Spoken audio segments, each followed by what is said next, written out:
네, 오늘도 삶의 자리를 구별하고 하나님을 예배하는 우리 종교 가족들을 예수님의 이름으로 축복합니다. 특별히 귀한 찬양으로 하나님께 영광 돌린 수산나 찬양대 위에 하늘의 영광이 날마다 더하여 가기를 간절히 소망합니다.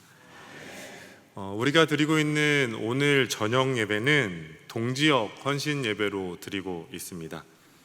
오늘 저녁 예배 설교를 준비하면서 동지역 담당 전도사님께 동지역의 특징을 여쭤봤습니다. 그랬더니 담당 전도사님께서는 잠깐의 고민도 없이 이렇게 말씀하셨습니다. 목사님, 우리 동지역은요, 신앙이 견고하고 믿음의 성숙함이 있는 지역입니다 라고 자랑하셨습니다. 네, 별로 신뢰가 가지 않으시나요? 네, 우리 동지역은 어떤 지역이라고요? 신앙이 견고하고 믿음의 성숙함이 있는 지역이라고 자랑하셨습니다. 그래서 이 시간 동지역 헌신 예배로 드리고 있는데요, 우리 동지역 모든 가정과 성도들이 지역의 전도사님의 자랑처럼 견고한 신앙과 믿음의 성숙함을 날마다 이루어가기를 소망합니다. 그리고 우리 전도사님의 자랑만이 아니라 우리 하나님의 자랑이 되는 동지역 되시기를 주님의 이름으로 축복합니다. 오늘 우리가 함께 읽은 본문인 신명기서는 모세의 고별 설교라고 말할 수 있습니다. 죽음을 앞두고 있던 모세가 이스라엘에게 남겼던 설교 3편이 신명기에 기록되어 있기 때문입니다. 신명기서가 기록될 당시의 정황과 상황을 살펴보면 이스라엘의 지도자였던 모세와 이스라엘 백성들은 요단 동편 모압 평지에 도착한 상태였습니다. 40년이라는 시간 동안 광야 생활을 매듭지을 종착지에 도착했던 것이죠. 이제 이스라엘 눈에는 약속의 땅이 보이기 시작했습니다. 40년이라는 시간 동안 광야를 헤매일 때는 약속의 땅 가나안이 보이지 않았는데 요단 동편 모압에 도착하니 이제는 약속의 땅이었던 가나안이 보이기 시작했다라는 것이죠. 그런데 이러한 상황을 앞두고 민족의 지도자였던 모세는 이스라엘을 향해서 하나님의 말씀을 선포하고 있습니다. 이스라엘 백성들을 향해서 이제 약속의 땅에 다 도착했다, 이제 요단을 건너갈 준비를 해라, 우리는 요단을 어떻게 건너갈 것이다 라는 계획을 이야기한 것이 아니라 이스라엘을 위한 하나님의 말씀을 3번에 걸쳐 선포하고 있습니다. 그 가운데 우리가 읽은 신명기 4장의 말씀은 모세의 설교 3편 가운데 첫 번째 설교의 말씀입니다. 첫 번째 설교를 다 이야기를 할 수는 없지만 1장부터 4장까지 기록되어 있는 모세의 고별 첫 번째 설교는 이스라엘의 출애굽 여정을 기록하고 있습니다. 출애굽 여정을 회고하고 있다는 것이죠. 이스라엘이 시내산에서 출발하던 때로부터 모압 평지에 도착할 때까지 40년의 광야 여정을 회고하고 있습니다. 그러면서 모세는 이야기합니다. 하나님의 역사에 대해서 40년 동안 있었던 그 모든 시간, 결국 불순종으로 인해 나타난 하나님의 심판이었다고. 그리고 광야의 시간이 심판이기는 했지만 결국 그 안에 베풀어 주신 하나님의 은혜가 있었기 때문에 우리는 살 수 있었다고. 그 은혜는 정말로 놀라웠다고. 그러니 이제는 약속의 땅에 들어가서 이스라엘 백성은 지키고 기억해야 될 하나님의 말씀을 새겨야 한다라고 이야기하고 있습니다. 그것이 1장부터 4장까지 기록된 모세의 첫 번째 설교입니다. 그렇다면 모세의 입장이 아니라 모세의 첫 번째 설교를 듣고 있던 이스라엘 민족은 모세의 설교를 어떻게 받아들였을까요? 가나안 땅, 약속의 땅에 들어가서 살아야 될 이스라엘 백성들의 삶의 태도, 광야 40년의 시간을 이야기한 모세의 설교가 어떻게 들려졌을까요? 개인적으로 이스라엘의 입장이 되어본다면 이스라엘을 향해서 선언되어지고 있는 모세의 설교가 하나도 안 들렸을 것 같습니다. 열심을 다해서 열정적으로 하나님의 말씀을 선포하고 있는데 모세가 그 모세의 설교가 전혀 들리지 않았다라는 거죠. 왜냐하면 이스라엘의 마음과 시선은 온통 눈에 보이는 가나안 땅, 약속의 땅으로 향해 있었을 것이기 때문입니다. 모압 땅에서는 가나안 땅이 보였기 때문에 모세의 설교가 들리기보다는 이제는 끝났다, 이제는 도착했다, 이제는 40년의 고생은 다 끝내고 젖과 흐르는 땅에 들어가서 편하게 살게 되겠지라는 생각으로만 가득했을 것이기 때문입니다. 마치 제가 지금 설교를 하고 있지만 우리의 마음과 생각 가운데는 이제 오늘 주 2예배만 끝나면 집에 갈 수 있다라는 생각이 우리 안에 있으시죠? 그 생각이 우리를 사로잡으면 오늘 지금 이 설교가 들리지 않는 것처럼 이스라엘도 이제 가기만 하면 된다, 약속의 땅에 다다랐다라는 생각으로 사로잡혀 있었을 거라는 겁니다. 그래서 모세의 설교가 잔소리처럼 들렸을지 모릅니다. 모세는 분명히 열정을 다해서 정말 중요한 하나님의 말씀과 신앙의 가치를 전하고 있지만 이스라엘의 입장에서는 40년 동안 쉼없이 들어왔던 모세의 꾸지람 정도로만 여겨졌을 것이라는 거죠. 그러나 분명한 것은 모세의 설교가 단순한 잔소리가 꾸지람이 아니라 이스라엘을 위한 생명의 말씀이었다라는 겁니다. 약속의 땅에 들어간 이후에 하나님의 백성답게 살아갈 수 있는 거룩한 삶의 기준을 이야기했다라는 것이죠. 그런데 모세의 첫 번째 설교는 이스라엘을 위한 말씀만이 아닙니다. 모세가 선언한 하나님의 말씀은 이 시대를 살아가는 우리에게도 동일하게 해당되는 생명의 말씀입니다. 왜냐하면 이스라엘이 이야기하고 있는 그 모든 말씀의 내용의 중심이 하나님의 백성다운 거룩한 삶을 살아가는 것이 무엇인지를 말하고 있기 때문입니다. 그래서 우리가 신명기서를 읽으면서 그리고 이 말씀을 들으면서 우리가 믿음으로 반응하지 못한다면 마치 이스라엘 백성들이 잔소리처럼 여기고 꾸지람으로 여겼던 그 말씀으로 끝날 수밖에 없습니다. 신명기의 이 생명의 말씀이 잔소리로 들리면서 이스라엘 백성들처럼 영적인 실수와 실패를 경험할 수밖에 없다라는 것이죠. 그래서 우리는 매일의 삶 가운데 우리에게 주시는 하나님의 말씀을 생명의 말씀으로 들어야만 합니다. 이미 오랜 시간 동안 들어왔고 평생 신앙생활해 오면서 들어왔던 말씀일지 모르나 그 말씀이 우리를 향한 생명의 말씀임을 기억하며 우리의 믿음의 태도를 새롭게 해야만 합니다. 우리가 말씀 앞에 우리의 믿음의 태도를 새롭게 하지 않는다면 이 말씀이 생명의 말씀임을 깨달아 알지 못해 결국 세상 가운데 나아가 실패할 수밖에 없다라는 것이죠. 바라기는 이스라엘을 향해 주어진 하나님의 말씀이 우리 모두에게도 생명의 말씀으로 주어지기를 주님의 이름으로 축복합니다. 그럼 다 함께 오늘 본문 1절의 말씀을 함께 읽겠습니다. 오늘 본문 1절의 말씀입니다. 이스라엘아, 이제 내가 너희에게 가르치는 규례와 법도를 듣고 준행하라. 그래야면 너희가 살 것이요 너희 조상의 하나님 여호와께서 너희에게 주시는 땅에 들어가서 그것을 얻게 되리라. 아멘. 조금 긴 한 절의 말씀이지만 모세가 이야기하는 것은 단순하고 분명합니다. 하나님의 규례와 법도를 듣고 준행하라. 본문 1절의 말씀이 이야기하고 있는 것, 하나님의 말씀, 규례와 법도를 듣는 것만이 아니라 지켜 행해야 한다라는 것을 말하고 있는 겁니다. 그런데 여기서 말하고 있는 규례와 법도는 하나님의 율법과 명령을 의미하는 표현입니다. 그런데 모세는 왜 규례와 법도라는 표현을 사용했을까요? 사실 이전부터 이스라엘에게 익숙한 것은 하나님의 말씀, 하나님의 율법입니다.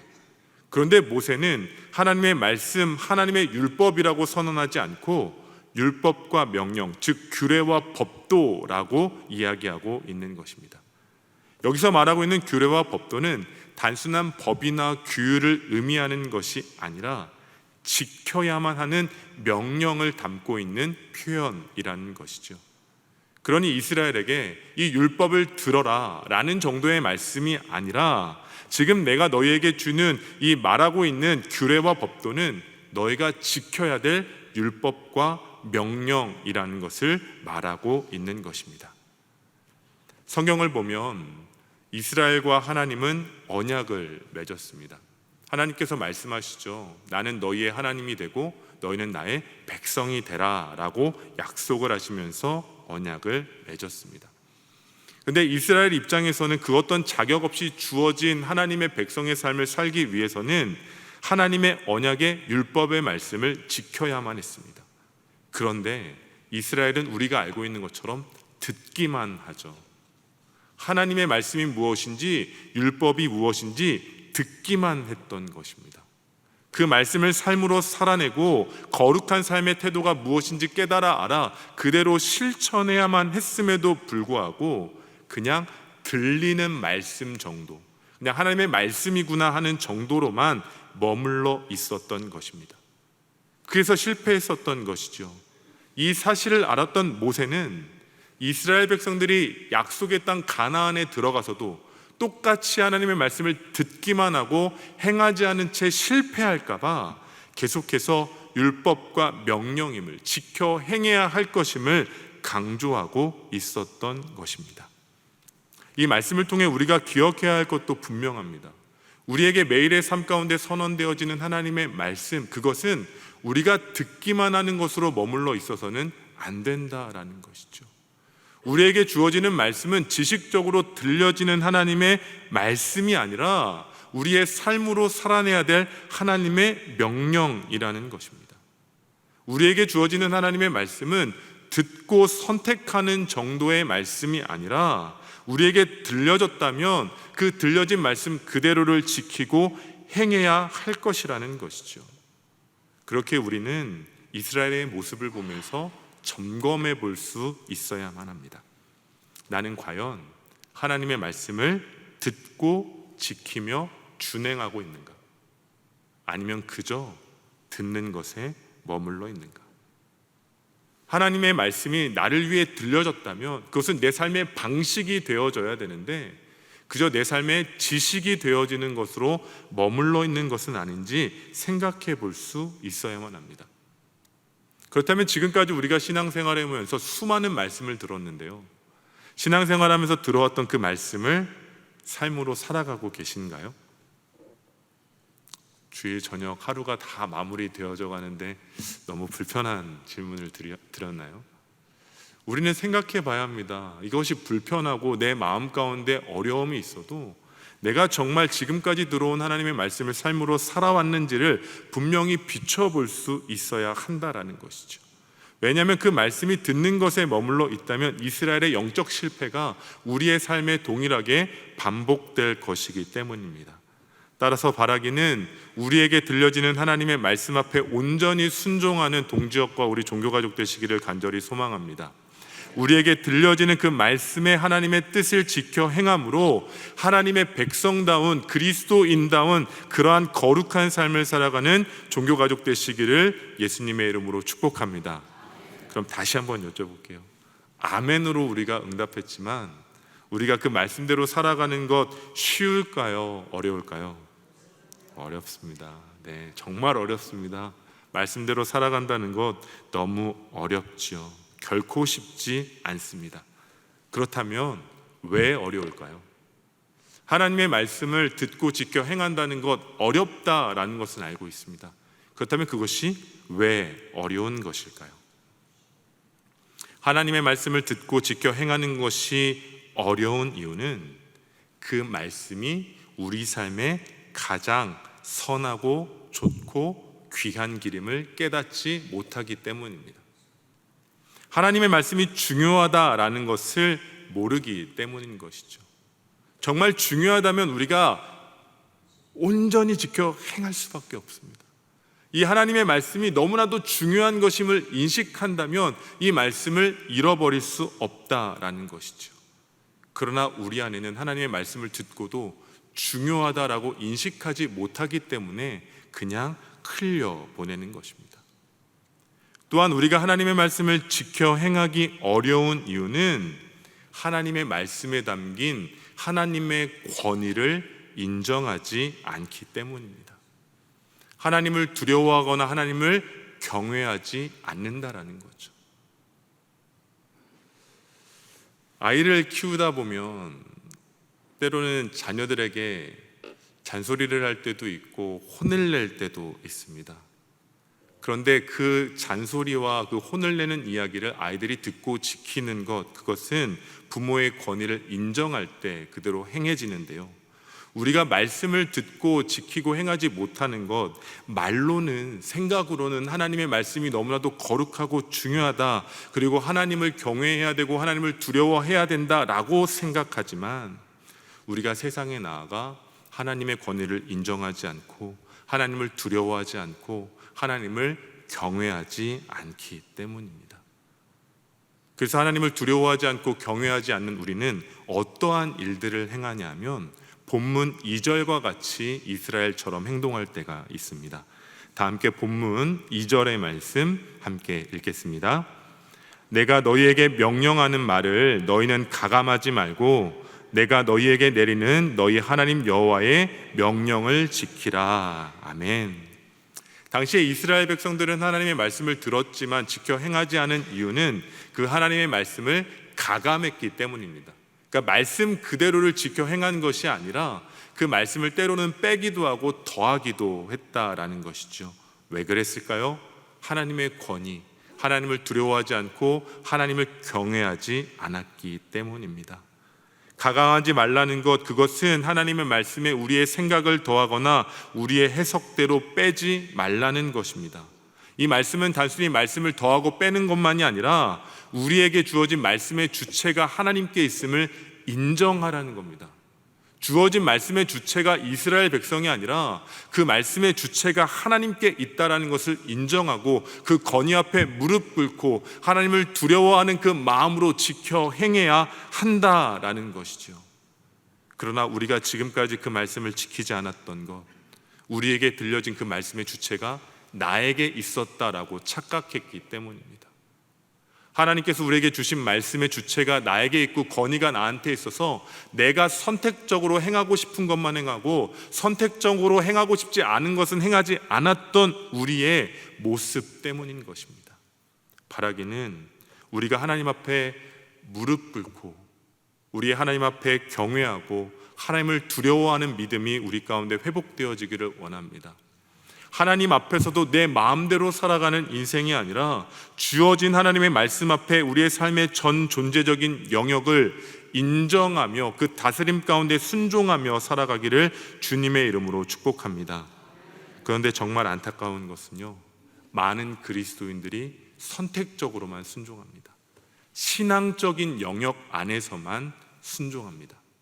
이 말은 교회에 왔을 때만, 예배할 때만, 말씀을 읽고 신앙적으로 기도할 때만 하나님의 권위를 인정한다는 것이죠.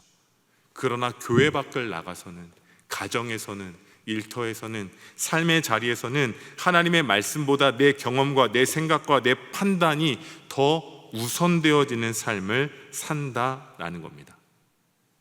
물론 저녁 예배를 드리고 있는 우리 종교 가족들과 특별히 헌신 예배를 드리고 있는 동지역은 나는 그렇지 않아 라고 생각하실 수 있습니다. 그런데 정말 장담하실 수 있으시겠습니까? 나는 그렇지 않다고? 하나님의 말씀을 선택적으로 신앙적인 영역 안에서만 지키고 있지 않음을 자신할 수 있으시겠습니까? 우리가 살다 보면 우리는 하나님의 말씀대로 산다고 결단하지만 삶의 결정적인 순간 앞에서는 하나님의 말씀을 불신할 때가 많습니다. 삶의 결정적인 선택의 순간 앞에서는 하나님의 말씀보다, 복음의 진리보다 내 경험을 우선시할 때가 있다라는 겁니다. 그런데 참 신기한 것은요, 하나님의 말씀은 이렇게 선택적으로 신뢰하면서 병원에서 의사가 처방해주는 약에 대해서는 아무 의심 없이 순종하며 따라간다는 겁니다. 텔레비전을 보다 보면 의사나 운동 코치가 나와서 이런 운동하면 건강에 좋다고 하면 그 즉시로 따라하고 있는 우리의 모습을 볼 때가 있죠. 그리고 몸에 좋다는 음식이나 재료가 소개라도 되면 어떻게 해서라든지 한번 구해서 먹어보려는 것이 우리의 모습입니다. 결국 하나님의 말씀과 복음의 권위보다 세상의 정보에 더 권위를 두고 사는 인생, 우리의 모습일지 모릅니다. 내가 필요할 때만 선택적으로 믿음의 삶을 사는 것, 우리의 현재일지 모릅니다. 그래서 우리가 이 시간 가운데 말씀 앞에 결단해야 되는 것은 날마다 하나님 앞에 서는 삶을 살아가야 합니다. 매일의 삶 속에서 하나님의 말씀을 신뢰하고 우리에게 말씀을 주셨다면 그 말씀을 붙잡고 살아갈 때 하나님을 두려워하고 경외하는 믿음으로 지키며 살아가야 합니다. 그럴 때 오늘 말씀 가운데 기록되어 있는 것처럼 말씀을 듣고 준행하라. 그리하면 내가 살리라. 말씀을 있는 그대로 살아내야 우리의 영혼이 안전하다라는 겁니다.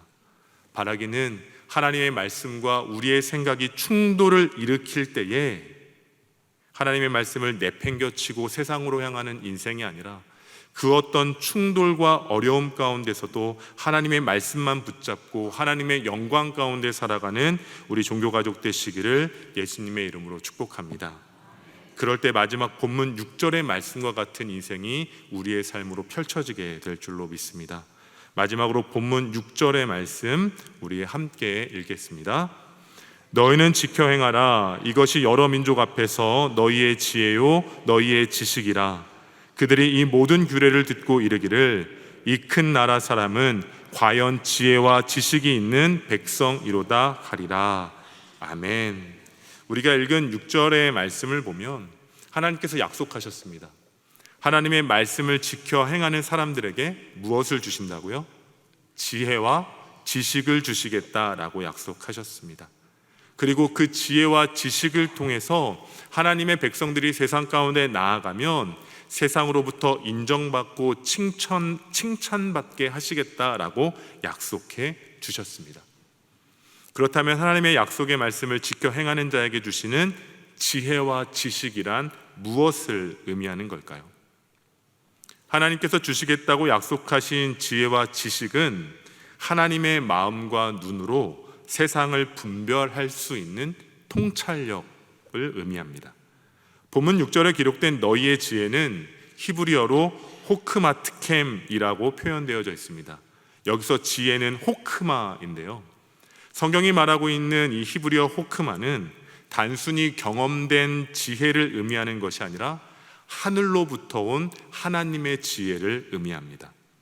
그리고 말씀에 있는 지식을 의미하는 히브리어 비나라는 것은 단순한 지식이 아니라 분별과 이해라는 의미로 해석하는 것이 더 풍성한 해석입니다.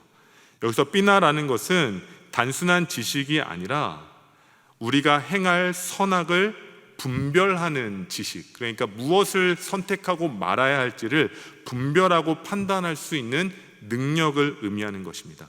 다시 한번 정리해 본다면 하나님의 말씀 가운데 지켜 행하는 자에게 주시는 지혜와 지식은 하늘로부터 허락된 하나님의 지혜로 세상을 분별하는 통찰력을 의미한다라는 것이죠. 잘 이해가 되시나요?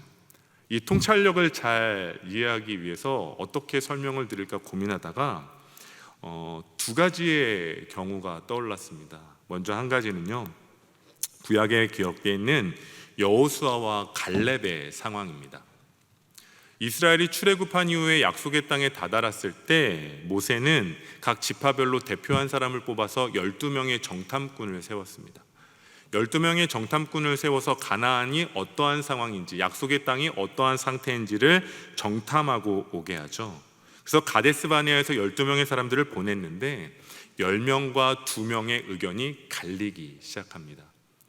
10명의 사람들은 도저히 그 땅에 들어갈 수 없다, 하나님께서 약속의 땅이라고 말씀하셨지만 우리의 현재로서는 그 가나안 땅을 정복할 수 없다라고 이야기합니다. 그런데 2명이었던 여호수아와 갈렙은 전혀 다른 평가를 하죠. 우리는 그 땅을 차지하게 될 것이다 라고 이야기를 합니다. 그럼 12명의 정탐꾼 가운데 10명과 2명 중 어떤 그룹이 더 정확히 분별하고 판단한 것일까요? 누가 더 바른 선택을 한 것이죠? 대답하고 계시죠? 네, 보통의 세상적인 기준이라면 10명이 더 바른 선택을 한 겁니다. 왜냐하면 많은 인원이 더 정확한 것을 보고 해석한 것이기 때문입니다. 그런데 2명이었던 여호수아와 갈렙에게는 오늘 말씀이 이야기하고 있는 지혜와 지식이 있었습니다.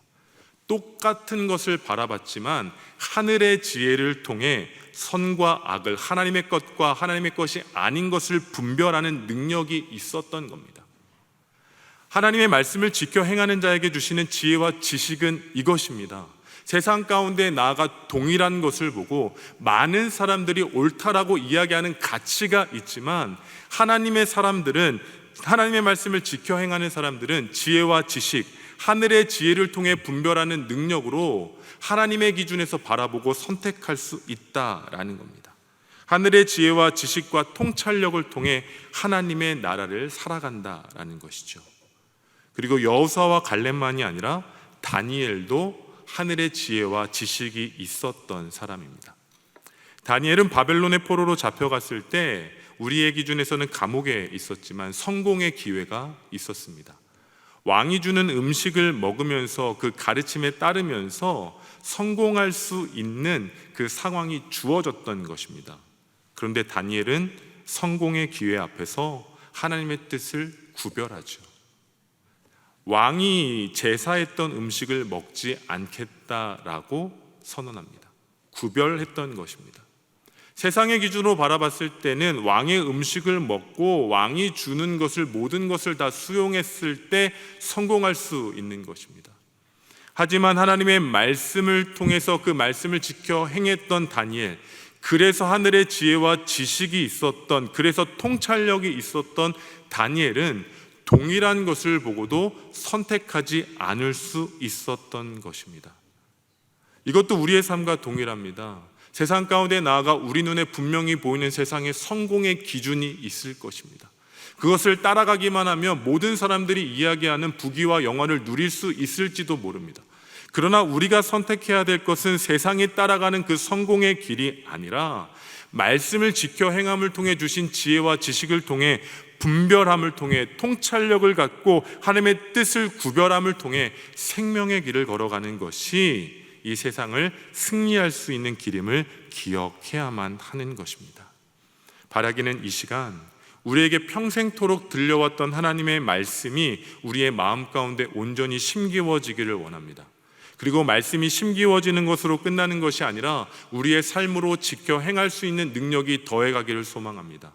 그리고 그 말씀을 지켜 행함을 통해서 하늘의 지혜를 더하여 가시는 하나님의 은혜, 또한 통찰력을 주시는 하나님의 은혜를 통하여 세상 가운데 하나님의 것이 무엇인지를 분별함으로 하나님의 백성다운 삶을 살아가는, 그리스도인다운 삶을 살아가는 우리 성도님들 되시기를 간절히 소망합니다.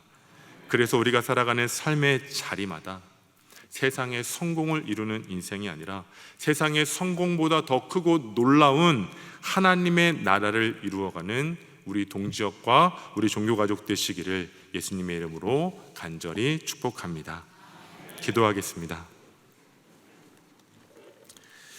오늘도 우리에게 주시는 말씀을 통하여 하나님의 나라와 뜻을 이루는 우리 모두가 되게 하여 주옵소서.